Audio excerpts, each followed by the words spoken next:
Durante esse tempo, nós temos pregado uma série que eu intitulei Sim, eu amo a mensagem da cruz. Em um mundo onde a mensagem da cruz tem sido esquecida, desprezada e até mesmo negada, é um tempo oportuno para a gente refletir sobre esse assunto e para a gente poder voltar à mensagem da cruz, a pregarmos a pessoa e a obra de Cristo. E hoje é o último sermão dessa série. A partir do próximo domingo, agosto, nós teremos sermões ligados à área de missões e de setembro até novembro nós estudaremos os 10 mandamentos. E durante esse tempo que nós pregamos essa série, nós falamos basicamente de dois assuntos. Eu tentei pegar assuntos que estivessem, pegar textos que estivessem conectados pelo mesmo assunto. Então, nos 3 primeiros sermões, nós estudamos a relação entre a sabedoria humana e a sabedoria divina, entre a mensagem da cruz e aquilo que estava ao redor da igreja de Corinto. E nós vimos que Deus resolveu escolher um método diferente para envergonhar os sábios, e a mensagem da cruz é a maneira de Deus manifestar a sua sabedoria e a sua glória. Porque como ninguém esperava esse método e como ninguém imaginava que seria dessa maneira, ele surpreendeu a todos, de maneira que nós somos salvos pela sua graça e nós só temos acesso ao conhecimento dele por meio da ação do Espírito Santo. E isso tem um efeito prático na nossa vida, porque isso nos humilha, isso exatamente nos ajuda a entender quem de fato nós somos. Paulo então combate uma parte da heresia que estava em volta daquela igreja. A partir do domingo retrasado, nós pregamos mais uma minissérie de 3 sermões, com esse que eu vou falar a vocês nessa manhã, que diz respeito a uma filosofia também que estava ali nas redondezas daquela igreja, que asseverava que o espírito é bom e nós devemos então alimentar o nosso espírito, mas que o corpo, que a matéria, ela é má. E isso levava então a duas atitudes. Primeiro, aqueles que diziam, já que o corpo não tem valor nenhum, então vamos aproveitar, vamos cair na gandaia. Porque o que importa é nós santificarmos o nosso espírito, o que importa é nós crescermos no aspecto espiritual. Por isso, vamos viver a vida da maneira como nós quisermos. Afinal, nós temos a liberdade para fazermos isso. E Paulo, ele combate essa ideia dizendo que o nosso corpo, ele foi feito para o Senhor e não para a imoralidade. E que agora ele é templo do Espírito Santo, então quando nós pecamos e nós usamos o nosso corpo para o pecado, nós estamos pecando e contra o corpo também não estamos glorificando a Deus como nós deveríamos. No outro polo, diziam aqueles que era necessário mortificar esse corpo para ter uma santidade maior. E aí nós falamos sobre isso no sermão do domingo passado, quando isso traz implicações para principalmente para a área ligada à sexualidade. Eles se privavam até mesmo de prazeres permitidos, achando que por meio disso eles poderiam então ter uma vida de maior santidade. E aí então o apóstolo Paulo dá uma pausa nesse assunto, que ele apresenta no capítulo de número 6. Ele trabalha outros assuntos ligados à liberdade, depois ele trabalha um dos assuntos mais importantes dessa carta, que talvez a gente tenha a oportunidade de estudar num outro momento, que é sobre os dons espirituais. E agora no capítulo de número 15, ele volta novamente a combater a ideia e trazer de volta a relevância do corpo. E o capítulo de número 15 então vai falar-nos de um aspecto importante também dessa heresia, um combate do apóstolo Paulo dessa heresia ou dessa falsa ideia que estava ali ao redor daquela igreja. Eles diziam que o corpo não tem valor, e uma das razões para isso é que não há ressurreição dos mortos. Deus não nos vai trazer de volta a vida. Eles diziam que o corpo é uma espécie de prisão da nossa alma. Então, quando nós morremos, há um desligamento. Então, esse é o ápice da vida humana. Por isso que eles não entendiam a ideia de que depois você volta de novo para esse corpo. Isso gerava uma série de confusões e, é claro, tinha implicações para a vida prática desses irmãos. E agora Paulo então escreve esse capítulo para trazer luz a esse assunto. E é sobre isso que nós vamos falar, por isso eu peço que vocês abram, por favor, 1 Coríntios capítulo de número 15. Nós não leremos, nós vamos estudar a partir do versículo 12 a 34, é um longo texto e eu vou tentar ser o mais breve possível na minha exposição, e nós, por uma questão para ganharmos tempo, nós não vamos ler o texto antes, nós o leremos à medida que nós vamos fazendo a exposição. 1 Coríntios capítulo de número 15, queria que você abrisse e em seguida abaixar a sua cabeça, vamos pedir a direção do Espírito de Deus para a nossa exposição nessa manhã. Deus bendito, não é pela nossa performance, não é pela sabedoria humana, não é pelo convencimento racional que a tua mensagem pode fazer sentido nos nossos corações. Nós somos totalmente dependentes do teu Espírito Santo. Precisamos que ele ilumine a nossa mente, porque as verdades do Senhor, elas não são possíveis se o Senhor não nos iluminar a mente. Precisamos do Teu Espírito Santo para que conduza as palavras dos nossos lábios, para que nós venhamos dizer somente aquilo que de fato o Senhor quis dizer por meio da Tua palavra. Por isso não nos resta outra coisa a não sermos nos humilharmos diante da Tua presença e clamarmos que o Senhor haja em nós, por meio de nós e apesar de nós. Trabalha nas nossas vidas, nos nossos corações e ajuda-nos a entendermos a grandeza da Tua palavra. Em nome de Jesus. Amém. Colhe o dia, confie o mínimo no amanhã. Não perguntes o fim que os deuses darão a mim e a você. Com os adivinhos da Babilônia, não brinque. É melhor apenas lidar com o que cruza o seu caminho. Se muitos invernos Júpiter te dará, ou se este é o último que agora bate nas rochas da praia com as ondas do mar, não importa. Seja sábio, beba seu vinho, e para o curto prazo, recalcule suas esperanças. Mesmo enquanto falamos, o tempo ciumento já está fugindo de nós. Por isso, colha o dia, confie o mínimo no amanhã. Esse é um dos poemas mais clássicos da filosofia, da história da filosofia. Ele foi escrito por um poeta latino, por volta do ano 65 a.C., que viveu entre os anos 65 a.C. a 8 a.C., chamado Horácio. Aqui ele cunhou uma das expressões que vai atravessar a história e que vai definir o espírito de muitas épocas, a maneira de viver de muitas pessoas, chamado Carpe Diem. Essa é uma expressão latina que poderia ser, em uma tradução livre, poderia ser: capture o momento, aproveite o momento, aproveite a oportunidade, viva esse momento. Algumas pessoas usam essa ideia de forma positiva para dizer: olha, nós precisamos viver a vida, nós precisamos aproveitar a vida que Deus está nos dando. No entanto, muitos de nós não sabemos é que esse poema, ele tem por trás uma filosofia muito séria.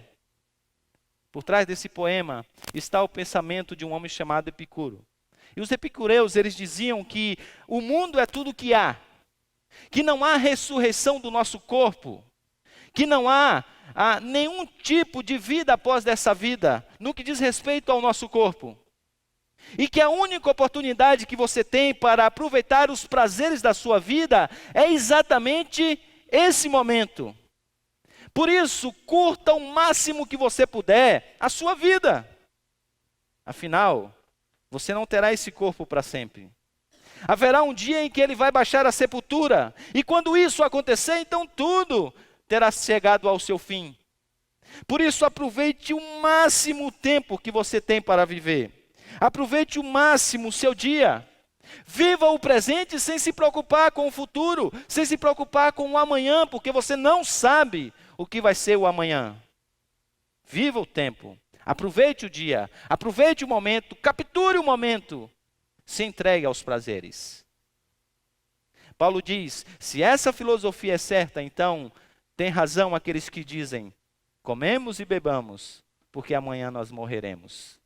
Sejamos felizes, abramos a felicidade, vivamos pela felicidade, em prol da felicidade, entregue aos prazeres, porque se isso faz sentido à nossa vida, comamos e bebamos, sejamos felizes, porque amanhã nós vamos morrer. Mas o apóstolo Paulo diz, mas talvez isso não seja uma verdade. E se isso não for uma verdade, então nós precisamos mudar a nossa maneira de viver. Se isso não é uma verdade, então nós precisamos mudar a nossa postura. Se isso não é uma verdade, esse não pode ser um lema da nossa vida, um slogan da nossa vida. E ele vai discutir então se isso é uma verdade ou não. E 1 Coríntios capítulo de número 15 então, é uma espécie de sermão apologético de Paulo. A carta de 1 Coríntios apresenta em vários trechos uma defesa profunda da fé. E o apóstolo Paulo aqui, ele usa o mesmo recurso que João vai usar quando ele escreve a primeira carta, que é trabalhar exatamente com argumentos lógicos. Ainda ontem eu estava conversando com a Denise que, lendo esse capítulo, estudando esse capítulo, a primeira coisa que me veio à mente, quer dizer, não a primeira coisa, mas uma coisa que me veio à mente ontem, é que Paulo trabalha uma metodologia de apologética que foi consagrada através de Francis Schaeffer. Francis Schaeffer foi um pastor presbiteriano que defendia a fé, que dialogava com o seu tempo. E ele criou uma metodologia de defesa da fé, que essa metodologia tem sido até hoje usada por muitos. Ele dizia assim, se você quer ajudar alguém a defender a fé, se você quer ajudar alguém a compreender a fé e a mudar a maneira de ver ao mundo, você precisa seguir alguns passos. E ele dizia, a primeira coisa que você precisa fazer é tirar o telhado do camarada. Então, enquanto você conversa com ele, você vai tirando telha por telha, mostrando a inconsistência da sua maneira de ver a vida. Enquanto vai tirando essas telhas, enquanto vai mostrando para ele as inconsistências, ele vai caindo na realidade. Até que um dia ele olha para cima e ele não vê telhado. E acontece que a chuva desaba, a tempestade vem, a casa cai, e ele se vê diante da realidade, ele diz, eu preciso de uma solução. Aí Schaeffer dizia, então vamos reconstruir a casa. E nesse momento ele apresentava a verdade. E nesse momento ele dizia, porque você não consegue compreender, porque você não consegue viver por você mesmo, porque você é um miserável, pobre, nu, agora eu te apresento uma maneira nova de viver a vida. Agora eu te apresento uma maneira diferente de enxergar a vida. E aí então ele implantava a cosmovisão que era teorreferente, ou seja, centrada em Deus. E depois disso, ele então fazia o seguinte, ele discipulava essa pessoa, para que ela pudesse agora viver de forma consistente com essa nova verdade, para que agora ela pudesse responder, não apenas intelectualmente, mas por meio de emoções e por meio de atitudes, essa verdade. Eu chamaria isso, usando essa mesma analogia da casa, de abrir as janelas, para que ele agora possa, por meio delas, enxergar o mundo como ele realmente é. Então são três coisas. A primeira, tirar o telhado e mostrar as inconsistências. A segunda, reconstruir a casa, apresentar a verdade. E a terceira, abrir as janelas e assim levá-lo a enxergar a vida como ela de fato é e viver consistentemente por meio dessas verdades. Seria um anacronismo dizer que Paulo era discípulo de Schaeffer. Mas uma coisa curiosa é que Paulo usa exatamente essa metodologia. O que Paulo vai fazer nesse capítulo é tirar o telhado daqueles irmãos que criam nessas coisas na igreja de Corinto. Segundo, Paulo vai reconstruir a casa e apresentar a verdade. O que vocês precisam crer é exatamente isso. E terceiro, Paulo vai convidá-los, vai, na verdade, de forma imperativa, chamá-los para que vivam consistentemente de acordo com essa realidade, ou seja, que Cristo morreu, Ele ressuscitou, Ele está à destra de Deus, e Ele um dia há de voltar para nos levar de volta para casa, para vivermos eternamente com Ele. Observe vocês no versículo de número 12, quando o apóstolo Paulo apresenta o problema, e já começa então a tirar o telhado.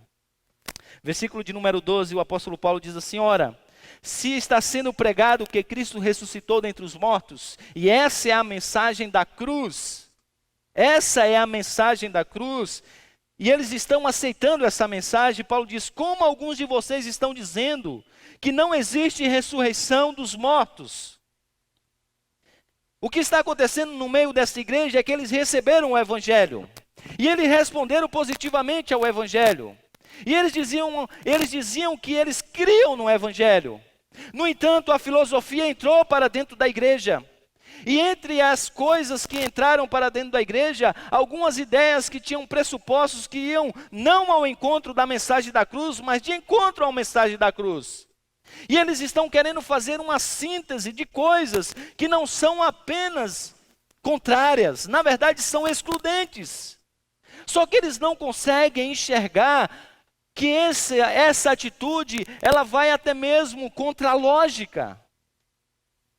E o método que Paulo vai usar aqui para tirar o telhado desses irmãos é exatamente colocando-os na parede, dando um checkmate.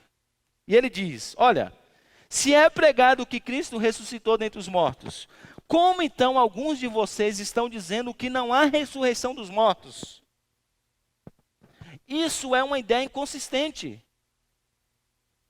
Uma coisa é uma coisa, como diria o outro, outra coisa é outra coisa, são duas coisas separadas.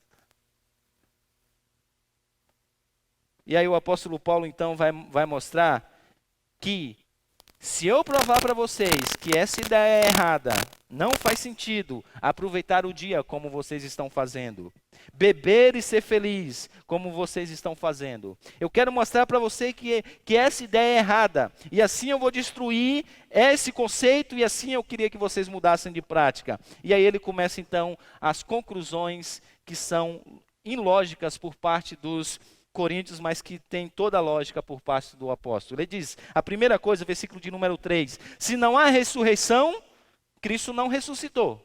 Essa é a primeira questão lógica. Olha, vocês dizem que Cristo ressuscitou, né?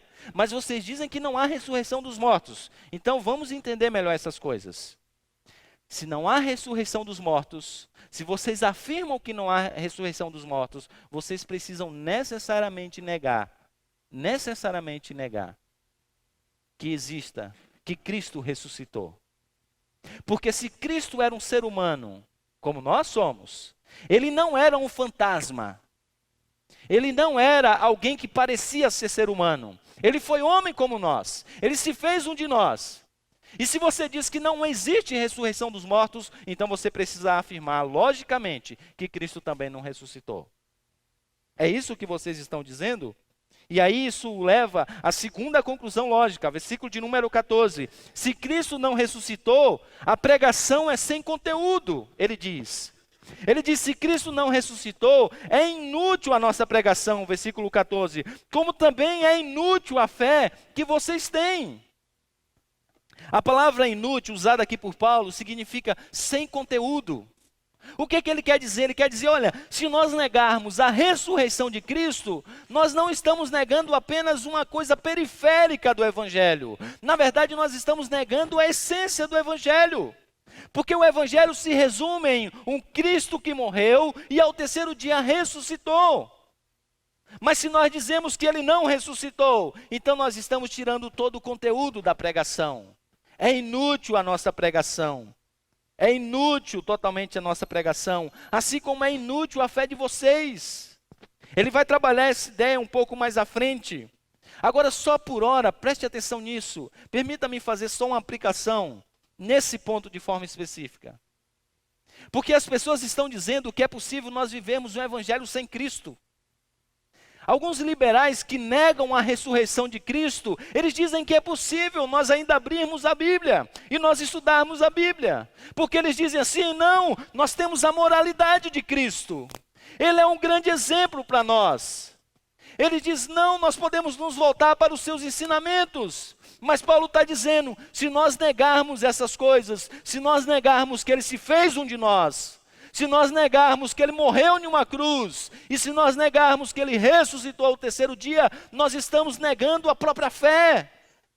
Vocês não conseguem entender que negando a ressurreição, vocês estão negando o evangelho. A implicação prática para a vida da igreja é que qualquer pregação que não passe pela cruz e pelo túmulo vazio é sem conteúdo. É isso que Paulo está dizendo. Qualquer pregação moralista que exalte o que Cristo fez, mas que não o apresente como aquele que fez a obra necessária para a nossa salvação, Paulo diz, é sem conteúdo, é inútil, é vazio, é vazia, não serve para a nossa santificação, não serve para nos aproximar de Deus. É um evangelho, diz Paulo, sem conteúdo. De nada adianta falarmos das maravilhas do Senhor, do seu grande amor, se nós não pregamos a mensagem da cruz.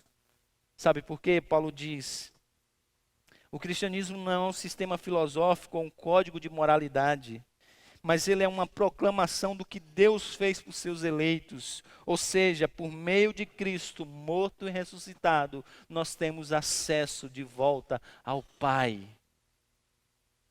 Essa é a mensagem. Qualquer coisa que não passe por isso, diz Paulo, é sem conteúdo, é inútil. Mas o apóstolo Paulo continua nas suas conclusões lógicas. E a terceira conclusão é, se Cristo não ressuscitou, então os apóstolos são falsas testemunhas. Versículo de número 15 e o versículo de número 16 vai nos falar sobre isso. Mais que isso, seremos considerados falsas testemunhas de Deus, pois contra ele testemunhamos que ressuscitou a Cristo dentre os mortos. Mas se de fato os mortos não ressuscitam, ele também não ressuscitou a Cristo, Paulo diz. Pois se os mortos não ressuscitam, nem mesmo Cristo ressuscitou.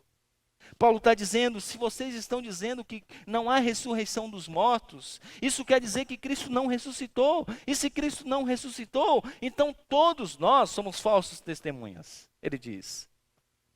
Ele diz assim, vocês não podem honrar os apóstolos, vocês deveriam até apedrejá-los. Vocês não devem dizer que eles são embaixadores do reino de Deus. Eles são hipócritas. Eles são aqueles que estão pregando uma mentira. E Paulo diz, é essa a conclusão que vocês querem chegar? Isso nos leva à quarta conclusão lógica, versículo de número 17. Se Cristo não ressuscitou a fé é extremamente oca e o perdão não é uma realidade.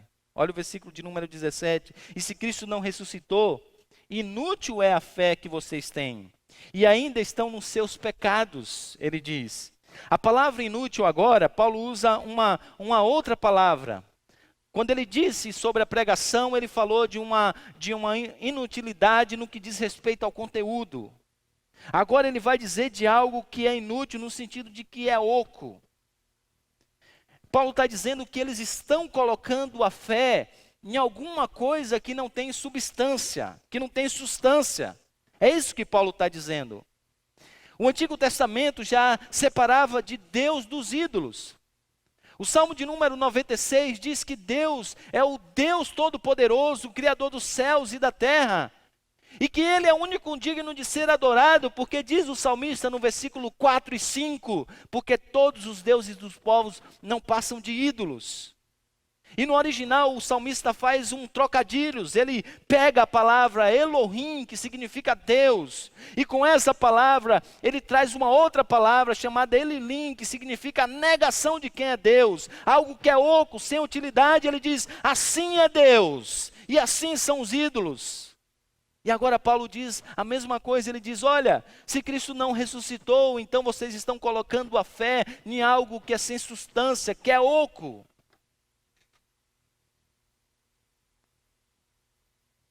Essa é a implicação que Paulo está dizendo. Mas ele ainda não para por aí. Isso nos leva, então, a mais uma coisa importante. Ele diz ainda que o perdão não é uma realidade. Ele diz, olha, se Cristo não ressuscitou, então nós ainda estamos, ele vai dizer, nós ainda continuamos nos nossos pecados. Nós estamos dentro nós ainda estamos dentro com os nossos próprios pecados. Então, olha só, Paulo vai dizer em Romanos capítulo de número 4, que Cristo ressuscitou para a nossa justificação. A ideia de justificação é que em Cristo nós não nos tornamos justos, porque nós continuamos a pecar, mas Deus na eternidade, por meio de Cristo, nos declara justo. De tal maneira que nós somos em Cristo, a primeira coisa, salvos da penalidade do pecado. Nós não pagamos pelos nossos pecados e não recebemos a ira de Deus, porque Cristo cumpriu aquilo que nós não deveríamos cumprir, e agora, porque Ele morreu e ressurgiu, Ele acredita essas coisas na nossa conta. Mas Paulo diz, se Cristo não fez isso, então isso quer dizer que não houve justificação. E a implicação aqui é terrível, porque se você olha para o contexto da igreja de Corinto, você vai perceber uma coisa. Paulo vai dizer que eles viviam antes de Cristo uma vida de imoralidade terrível. Paulo lista uma série de pecados, homossexualidade, a impureza, uma série de coisas, e ele diz assim, assim vocês eram, antes de virem a Cristo. Agora Paulo está pegando a mesma ideia e aplicando aqui, e ele está levando o argumento às últimas consequências. Ele está dizendo, vocês estão dizendo que não há ressurreição dos mortos. Se não há ressurreição dos mortos, Cristo não ressuscitou. Se Cristo não ressuscitou, não há justificação. Se não há justificação, então, vocês estão debaixo da ira de Deus. E é isso que vocês querem? Todos os pecados do passado vocês querem pagar um por um ao próprio Deus, que arde em ira e que é justo? É isso que vocês querem? Porque é isso que o pensamento de vocês estão levando. Isso nos leva, então, à quinta conclusão lógica. Se Cristo não ressuscitou, a morte então venceu, versículo de número 18. Nesse caso, também os que dormem em Cristo estão perdidos. Ele diz, não há esperança para ninguém. Aqueles que morreram, eles estão perdidos. Conclusão lógica 5, se Cristo não ressuscitou, o cristão é o mais infeliz de todos os homens. Olha o versículo de número 19. Se somente para esta vida que temos esperança em Cristo, ou seja, morreu, acabou tudo, Paulo diz, então dentre todos os homens nós somos os mais dignos de compaixão. Ou, dentre todos os homens nós somos aqueles que são os mais miseráveis de todos. E aí o interessante é que o apóstolo Paulo vai dizer então que se Cristo não ressuscitou, nós fomos enganados. E ele diz, então não faz sentido, para que vocês então estão aí vivendo a vida de vocês, sendo perseguidos, perdendo família, perdendo todas essas coisas se Cristo não ressuscitou? Por quê? Por que vocês então estão tentando viver em santidade, se privando dos prazeres, se Cristo não ressuscitou?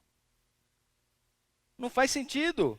Se Cristo não ressuscitou, nós somos os mais miseráveis, porque nós não teremos felicidade futura, porque tudo se resume a esse mundo, mas nós também não estamos aproveitando os prazeres desse mundo.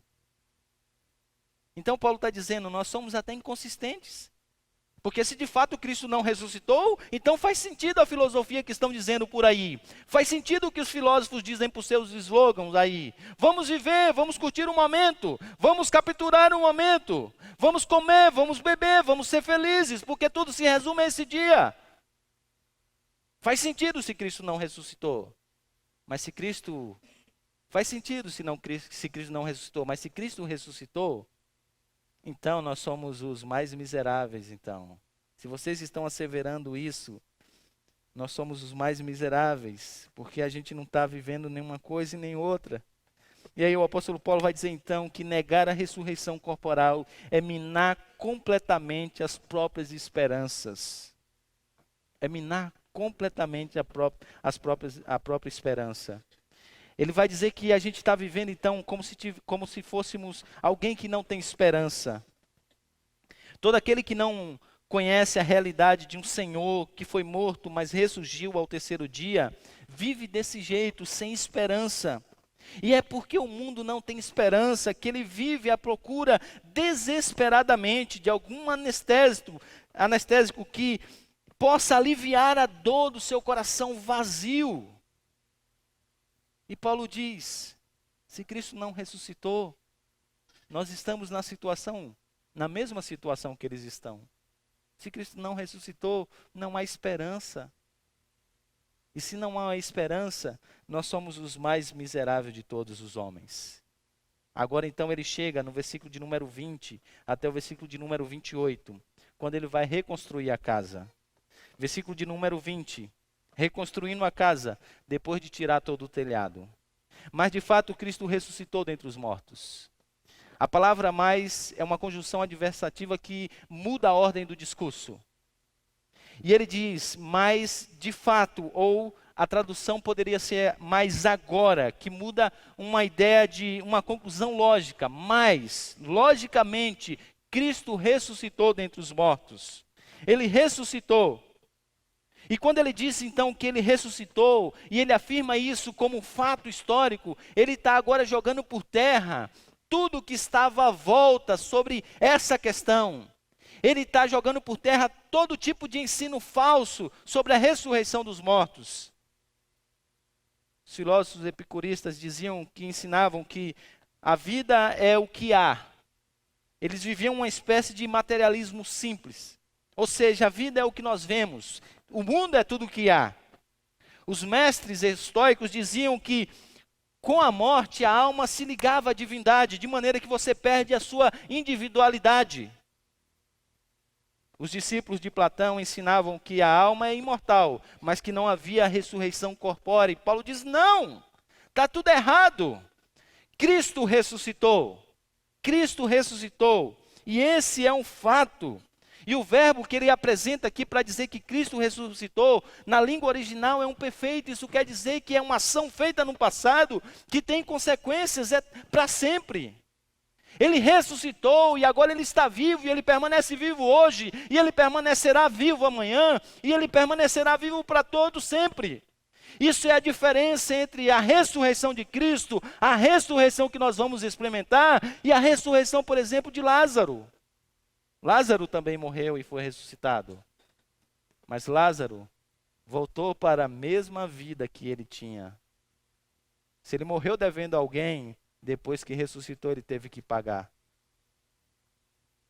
Os mesmos problemas, as mesmas dores, o mesmo corpo pecador que o levou novamente à morte. Mas Cristo não. Cristo morreu e ele é aquele que inaugura agora um novo tempo, onde as pessoas voltam à vida sem nunca mais morrer. Onde as pessoas voltarão a uma vida, mas em um corpo glorificado, diferente, para viver para todo sempre, sem os efeitos do pecado. E Paulo diz, essa é uma realidade. Cristo ressuscitou. E porque ele ressuscitou, então ele é a garantia de que nós ressuscitaremos. Versículo de número 20, sendo as primícias daqueles que dormem. O apóstolo Paulo pega uma ilustração do Antigo Testamento. Quando alguém fazia a plantação principalmente de trigo, ele trazia no primeiro dia depois do sábado da Páscoa uma oferta ao Senhor. Que dia era? Domingo. Que dia que o Senhor ressuscitou? No domingo. E ele então entregava aquilo ao sacerdote. E ao entregar aquilo ao sacerdote, ele colocava aquilo diante do Senhor. E agora Deus então diria que aquela colheita ela ia se perpetuar. Esse também era um meio de fazer negociações. Quando alguém pegava alguma coisa da primícia, ele apresentava a quem queria comprar e dizia, é esse o produto. Tudo mais que eu vou colher é nessa qualidade, provavelmente.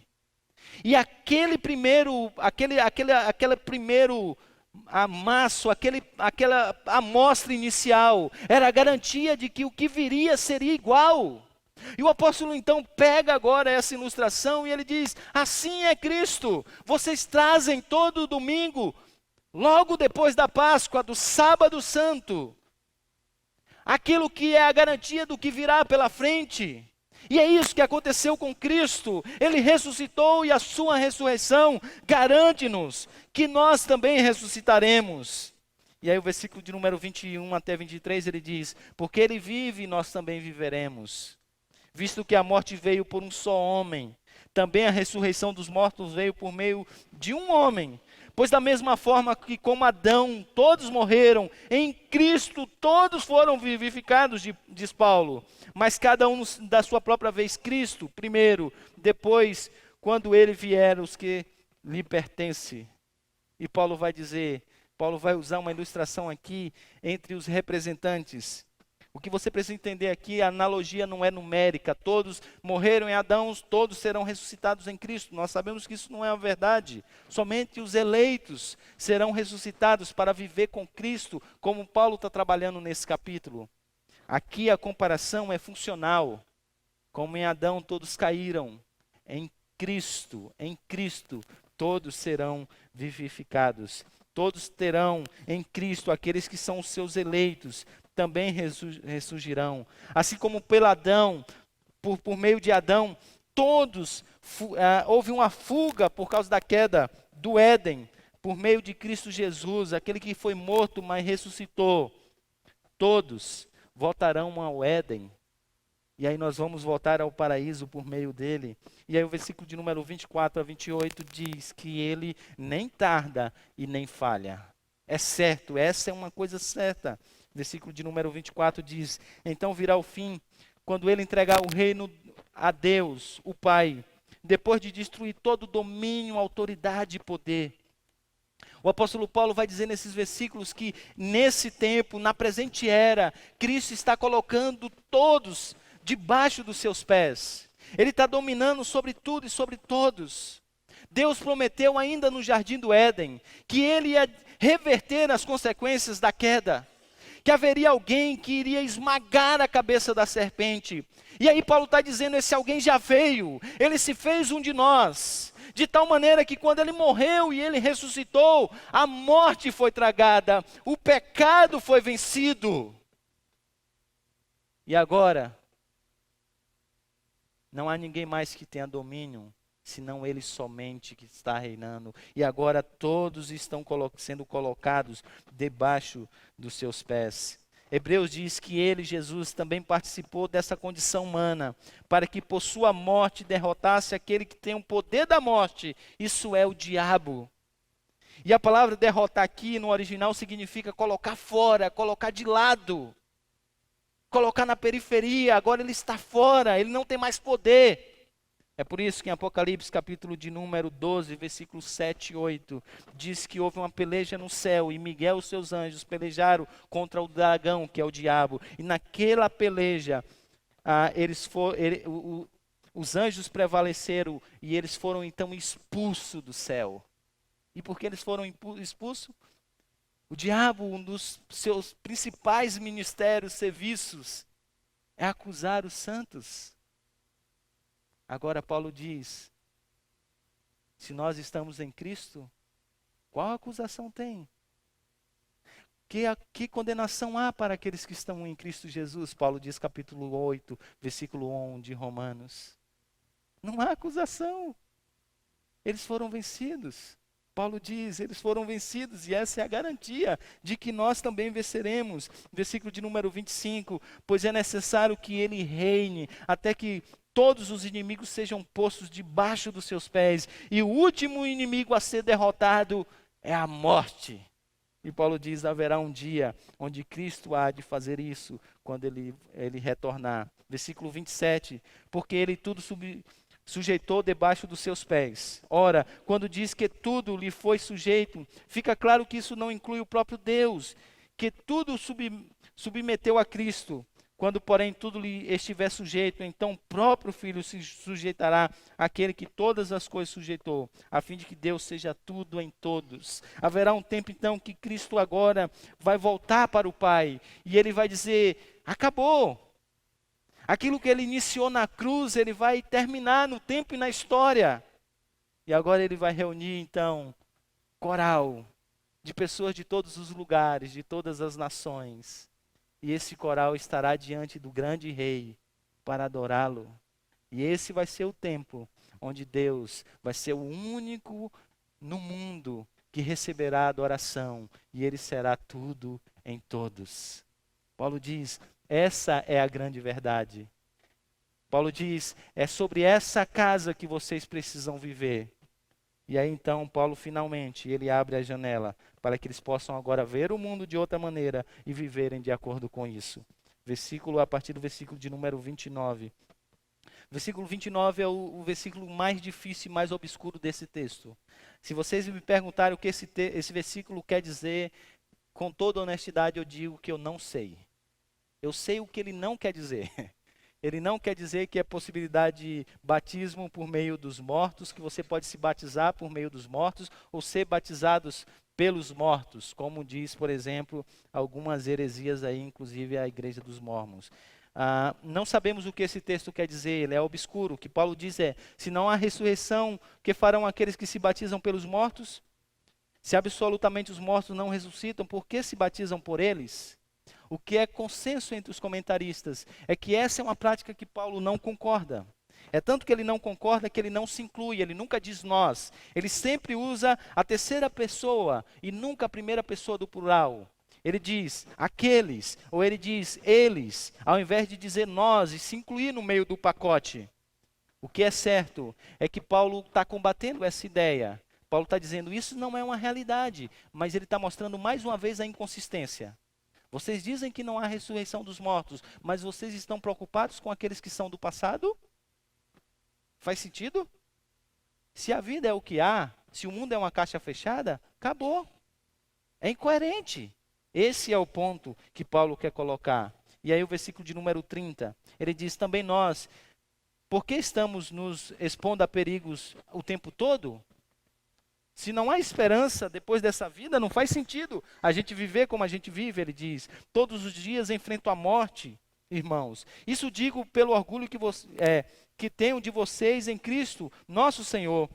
Se foi por meras razões humanas que lutei com feras em Éfeso, que ganhei com isso? Se os mortos não ressuscitam, então ele diz, então faz sentido, comamos e bebamos, vamos ser felizes, porque amanhã nós vamos morrer. Ele está dizendo aqui, ele fala, olha, eu estou vivendo dessa maneira, me entregando à obra do Senhor. Mas eu faço isso porque eu entendo que Cristo ressuscitou. Eu entendo que há uma vida que é depois dessa vida, que é melhor do que essa vida. Agora, se isso não é uma verdade, se Cristo não ressuscitou, então tudo isso que eu estou fazendo é algo vão, sem valor. Então faria sentido a gente dizer, vamos viver a filosofia deles. E aí então, a gente chega ao entendimento do que Paulo quer dizer no versículo de número 58, que todo mundo diz, mas poucas pessoas explicam. Portanto, meus amados irmãos, mantenham-se firmes e que nada os abale. Sejam sempre dedicados à obra do Senhor, pois vocês sabem que no Senhor o trabalho de vocês não é inútil. Entende agora o que Paulo quer dizer com esse versículo? Paulo está dizendo assim, vocês estão dizendo que a vida é tudo que há. Mas se a vida é tudo que há, não faz sentido dedicar a vida a um mundo, esperando a recompensa em um mundo que é inexistente. Esperando um dia ressuscitar com um corpo que não existirá. Agora, se Cristo ressuscitou, e eu acredito que Cristo ressuscitou, então dediquemo-nos à obra do Senhor. Trabalhemos arduamente para o Senhor. Vivamos para o Senhor, porque no Senhor, sim, o nosso trabalho não é em vão, não é inútil. Porque existe vida depois dessa vida.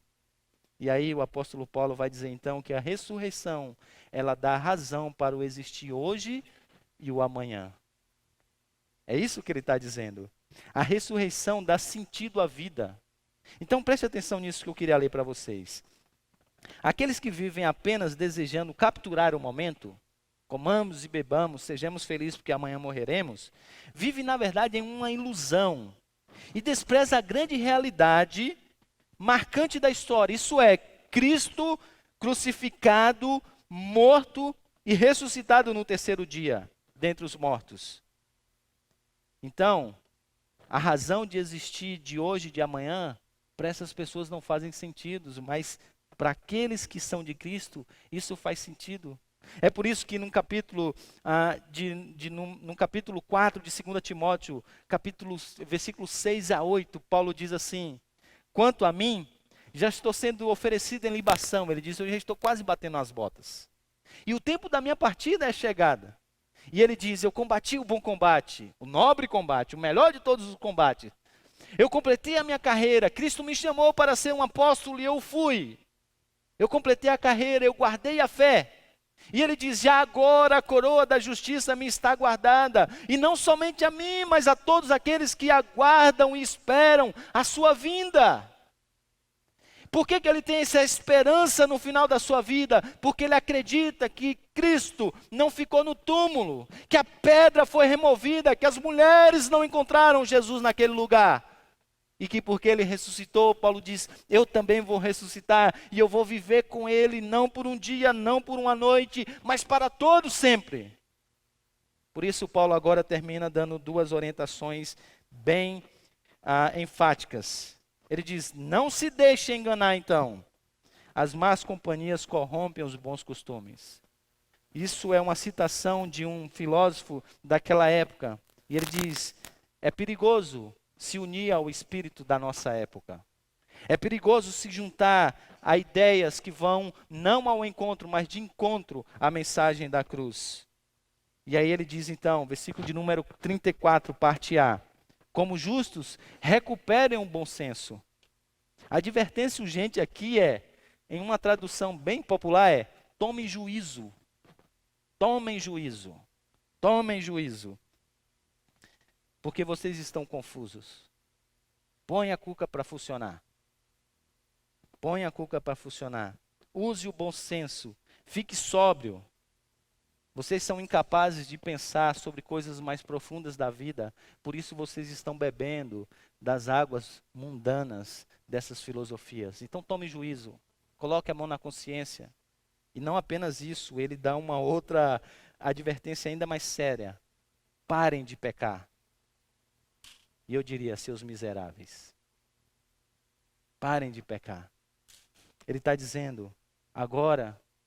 e eu queria que você entendesse bem o que Paulo está falando. Primeiro ele tirou todo o telhado. E ele disse assim, está vendo como não faz sentido o que vocês estão dizendo e querendo crer? Não dá para juntar, sintetizar mensagem da cruz com sabedoria humana. Uma coisa necessariamente nega a outra. Então vocês têm que abrir mão de alguma coisa. Eu digo que vocês têm que abrir mão da sabedoria humana. Ok? Agora vou ensinar para vocês o que diz a Bíblia sobre esse assunto. E ele constrói a casa. E ele diz assim, agora a casa está construída, pode vir as tempestades, porque essa cosmovisão é consistente. Explica tudo que diz respeito à vida. Agora deixa eu abrir a janela. Veja o mundo como ele realmente é. É assim que é o mundo. Agora vocês estão vendo? Daqui uns dias vocês vão ter que sair dessa casa para ir em algum lugar. Vivam agora consistente com essa nova visão. E não inconsistentemente com essa ideia. Porque é isso que está acontecendo. Eles não estão sendo consistentes com a mensagem da cruz. É por isso que eles não estão se dedicando à obra do Senhor. Por quê? Porque eles estão vivendo longe do poder da ressurreição. Eles não estão sendo consistentes com a obra do Senhor. Por quê? Porque eles não estão dedicando-se ao Senhor. E aí a exortação de Paulo é grave, e eu termino com ela, é o seguinte, Paulo está dizendo assim, olha só o que ele vai dizer mais à frente, pois alguns de vocês não têm conhecimento de Deus, digo isso para a vergonha de vocês. Ele diz, alguns de vocês são ignorantes, essa é uma outra tradução, é da palavra ignorante, que no grego vai vir a palavra, o termo agnóstico, ou seja, aquele que vive como se Deus não existisse. E aí a exortação de Paulo nunca foi tão relevante para os nossos dias. Porque ele está dizendo assim: vocês se dizem cristãos, mas vocês vivem como se fossem pagãos. Porque na mente de vocês, vocês vivem só se o mundo fosse uma caixa fechada. E aí Gruden diz o seguinte sobre esse assunto. Os cristãos que hoje colocam o esforço quase total de suas vidas no objetivo de ganhar dinheiro, adquirir mais posse, tornam-se materialistas práticos em suas atividades, já que as suas vidas não seriam muito diferentes se eles realmente não crescem em Deus. E aí ele está dizendo assim: as pessoas que vivem nesse mundo, apenas se entregando às coisas desse mundo, se esquecendo da realidade do novo céu e da nova terra, eles se dizem cristãos, mas eles estão vivendo como se fossem pagãos. Sabe por quê? Para os pagãos não existe vida depois dessa vida. Por isso, para eles fazem sentido, eles são consistentes com o que eles estão fazendo. Eles aproveitam a vida, eles se entregam ao pecado, eles comem, bebem, são felizes. Porque amanhã vai morrer e tudo se acabou. Mas Paulo diz: se vocês não vivem dessa filosofia, então não é hora de comer, beber, se entregar aos prazeres em busca de uma felicidade mundana. É hora de se dedicar à obra do Senhor. É hora de pegar o seu corpo, a sua vida, tudo que você é, tudo que você tem, e dedicar ao Senhor. Porque mais importante do que o aqui e agora, diz Paulo, é o lá e o então. Vamos orar? Senhor, nós nos envergonhamos diante de uma mensagem como essa, por entendermos o quanto muitas vezes vivemos de forma inconsistente com a nossa fé. Muitas vezes estamos tão apegados às coisas dessa vida, aos prazeres dessa vida, que nos esquecemos que nós não fomos feitos para esse mundo. Que nós somos forasteiros nesse mundo, em terra estranha nós estamos. E é a celeste pátria, sim, que deve ser o lugar onde nós devemos caminhar. A vida não é um beco sem saída, uma rua sem saída. A vida termina onde começa um novo tempo para aqueles que creem em Jesus. Te peço, Pai, a começar em mim, e peço mesmo para os meus irmãos, ajuda-nos a vivermos de acordo com essa realidade, de acordo com essa nova maneira de ver a vida. Em nome de Jesus. Amém.